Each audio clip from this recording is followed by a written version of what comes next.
Fala, galerinha do canal! Tudo Já? bom com você?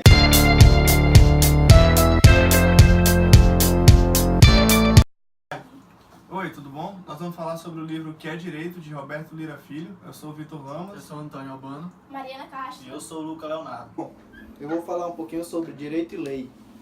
Numa análise sociológica, a lei emana do Estado para satisfazer os interesses das classes dominantes. Estas comandam o processo econômico, na qualidade de proprietários dos meios de produção. O direito é, assim, tratado como reflexo dos fatores reais de poder. O Estado tenta nos passar a ideia de que não há nada acima do que está codificado, legislado. O direito não é algo acabado, nem mesmo perfeito, porque provém da sociedade que está em constante mutação. Agora eu vou falar um pouco sobre ideologia jurídica. Conjunto de ideias de uma pessoa ou grupo, fundamento de suas opiniões, são reunidas em 3 categorias: ideologia como crença, ideologia como falsa consciência e ideologia como instituição. A ideologia como crença não se faz referência especial às crenças religiosas. O marxismo propôs a explicação das origens da ideologia relacionada com os interesses e conveniências dos que controlam a vida social. Da ideologia que se resulta uma espécie de maniqueísmo, de um lado os bons e dos outros os maus. A formação ideológica oriunda das contradições da estrutura socioeconômica. Assim, as ideias aceitas podem mudar conforme a classe que esteja no poder. Tanto que a burguesia, de outrora defensora do direito natural, foi somente alcançar o que pretendia, que passou a defender o positivismo jurídico. A história comprova: as ideias guiam massas, distorcem a realidade.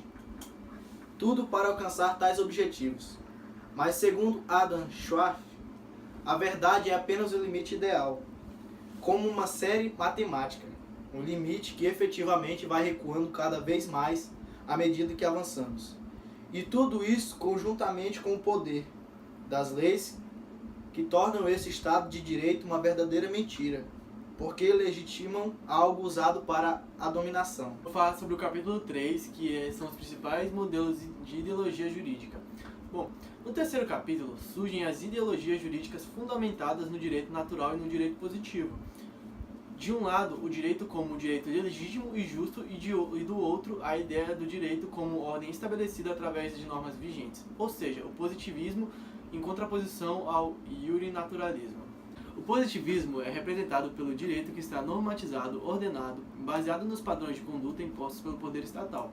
Podem ser classificados em legalista, considerando somente a lei, historicista ou sociologista, originário do espírito do povo, resguardado pelos mecanismos de controle e segurança desta ordem já estabelecida, psicologista, que permite aos juízes como construir normas. O autor critica estes modelos, justificando que o poder estatal cria normas que nem sempre coadunam com as necessidades do povo, já que protege a ordem social estabelecida e caso surja qualquer possibilidade do poder de trocar de mãos, as regras são mudadas para salvaguardar o sistema de posição dos governantes.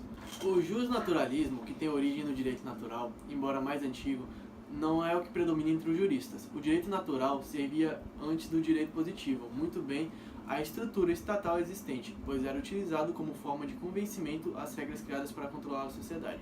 Pode ser classificado em cosmológico, oriundo do universo, teológico, baseado na lei divina, antropológico, tendo como fonte a razão humana. Para o justnaturalista, o direito deve ser baseado em princípios naturais, imortais e constantes. O autor finaliza o capítulo afirmando que é necessária uma reflexão jurídica, isenta das ideologias que corrompem a essência do direito, conjugando a filosofia e a sociologia. Vou falar sobre Sociologia e Direito, capítulo 4. Nesse capítulo, faz um comparativo entre Sociologia do Direito, que estuda a base social de um direito específico, e a Sociologia Jurídica, que analisa o direito em geral, como elemento do processo sociológico, contudo, esclarece que as duas correntes estão em constante intercâmbio. Não se refere à sociologia burguesa de Comte, mas à sociologia histórica de Marx e Engels. A sociologia é a disciplina mediadora da ordem e dos fatos sociais. As abordagens históricas e sociológicas são complementares. Toda história é realmente científica e história social. E toda sociologia realmente científica é sociologia histórica. O direito, para a sociologia, então, nada mais é que a integração do fenômeno jurídico na vida social. Podemos falar em sociologia do direito e em sociologia jurídica. Enquanto aquela retrata e estuda a base social de um direito específico, esta examina o direito em geral, como elemento do processo sociológico em qualquer estrutura. As duas formas realizam um intercâmbio. A sociologia do direito, no estudo de casos particulares, de casos sociológicos, e a sociologia jurídica, versando sobre um aspecto jurídico na vida social. De forma geral, servem como intérpretes das ideologias presentes. O pensamento sociológico define duas correntes: a de estabilidade, harmonia e consenso, e a de mudança, conflito e coação. A primeira explica a raiz social dos positivismos jurídicos, basicamente o espaço social, composto por relações estáveis de grupo social, tendendo à harmonia, produz costumes que levarão às normas sociais consensuais e legítimas. Estas normas dão origem ao Estado, que efetua o controle social, aceitando somente as mudanças dentro das regras que ele mesmo cria. Mas isso somente traz a legitimação das instituições que positivam tais ordenamentos. Assim, acredita-se que qualquer tipo de mudança social é limitada e controlada. O direito positivo torna-se o intocável. Tudo isso faz com que contribua para o domínio burguês. É um modelo conservador. Segundo o modelo sociológico da mudança, o espaço social é ocupado por uma série de grupos em conflito, o que torna o padrão de norma impossível, porque esses grupos tendem a engendrar a supremacia dos seus valores. Isso torna precária a legitimidade da norma. O Estado, nesse contexto, é ambíguo, agindo num sistema indefinido, de forma repressiva, exercendo o controle social dominante. É um modelo do pequeno burguês. Haveria um direito além do modo estatal, uma organização social. Haveria o direito expresso nas contra-instituições. Por fim, esclarece a necessidade da aplicação de um modelo que explique o fenômeno do direito, sob o ponto de vista da dialética social, buscando uma investigação da essência do direito. Falar do último capítulo do livro, que é a dialética social do direito. É o processo de transformação do direito. O autor inicia este capítulo de modo brilhante, afirmando que nenhuma sociedade vive completa e eternamente no isolamento. Vamos analisar esta afirmação. Com as tecnologias que nós temos e usamos e através dos meios de comunicação, é impossível ficar isolado, ficar desinformado e escapar dos produtos ideológicos. Produtos estes que nos chegam através da TV, rádio, música, filme, propaganda e etc. Estas dominações nos visitam em casa. Existe uma sociedade internacional e nela uma dialética. Sua estrutura é moldada de acordo com a infraestrutura socioeconômica. Essa sociedade desenvolve as próprias superestruturas que correlacionam as forças e ecoa a divisão dos mundos, capitalista, socialista, não alinhado e terceiro mundo. A infraestrutura possui modos de produção diferentes que se relacionam de modo pacífico e violento, porque alguns estão em desenvolvimento e outros em vias de desenvolvimento. As sociedades nacionais, que são as nossas, caracterizam-se pela divisão das classes e grupos. Com o único e próprio modo de produção, a infraestrutura também é única. Por isso, as classes se dividem. Disso surge a classe dominante e a divisão dos grupos, sejam eles étnicos, religiosos, sexuais, que grupos estes de grande importância na dialética do direito.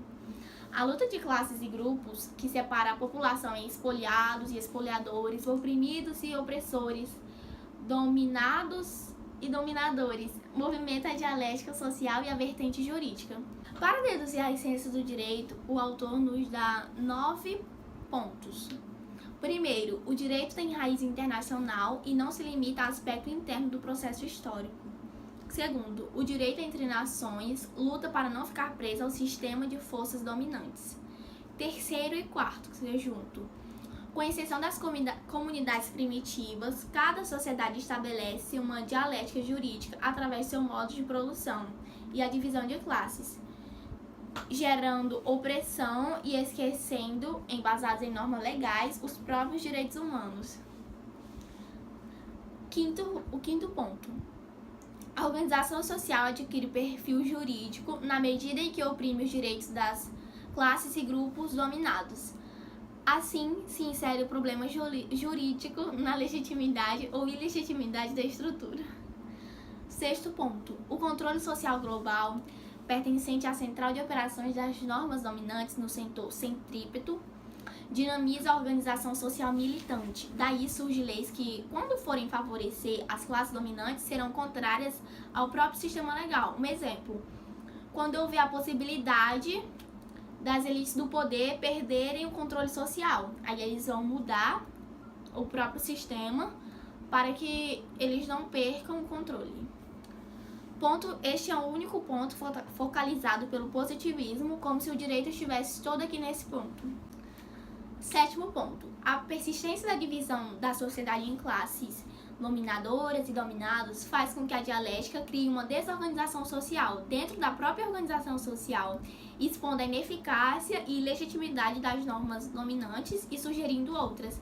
Assim se estabelece o poder dual, que é mais de um poder social na dialética de conflito. Oitavo ponto.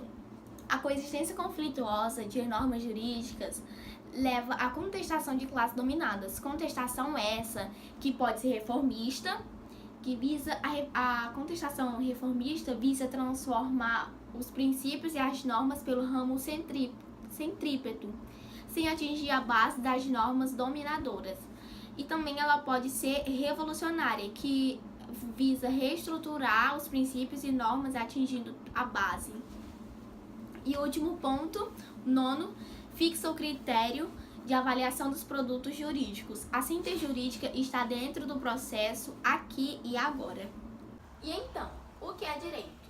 Confesso que antes de ler o livro, eu tinha uma definição um tanto errada, definindo como norma que regulamenta o convívio social. E o autor fala para não confundirmos o direito e as normas em que se pretende vazá-lo. Ele diz, não confundam o biscoito e a embalagem. Defini-lo pelas normas é limitá-lo às normas do Estado e também da classe dominadora. Direito não é, ele vem a ser, dentro da história, no constante processo de libertação com avanços e recuos. Ele surge da transformação social, não é uma coisa acabada, perfeita. Direito e justiça caminham juntos, direito e lei que frequentemente se separam. Justiça é a atualização dos princípios emergindo nas lutas sociais para a criação de uma sociedade em que acabem a opressão e a exploração do homem pelo homem. O autor fala que a injustiça, como também o antidireito, fazem parte do processo, pois nem a sociedade justa, nem a justiça corretamente vista, nem o direito mesmo, o legítimo, nascem de um berço metafísico ou são presente generoso dos deuses. Eles brotam nas oposições, no conflito, no caminho penoso do progresso, com avanços e recuos, momentos solares e terríveis eclipses. Marx dizia, ninguém luta contra a liberdade, no máximo luta contra a liberdade dos outros. Isso é o que faz toda a sociedade espoliativa e opressora, em que classes e grupos dominadores cuidam de si à custa dos demais. Isso foi bem visto no livro. Em todo o processo social, a classe dominadora cuidando dos seus interesses e colocando seus interesses acima do bem-estar da sociedade, do resto da sociedade. Porém, o princípio jurídico fundamental já foi conscientizado e expresso no tempo histórico, para guiar-nos como bússola da luta pelo direito e desmentindo a qualquer ordem que, de jurídica, tenha somente um nome falsamente invocado. Aqui o autor nos sugere que se surgir uma nova pretensão à dominação, nós saberemos que essa nova ordem jurídica é falsa e que não irá nos ajudar. Marx registrou assinado, juntamente com Engels, um documento célebre no qual se lê o livre desenvolvimento de cada um é condição para o livre desenvolvimento de todos. Isto que é direito, na essência.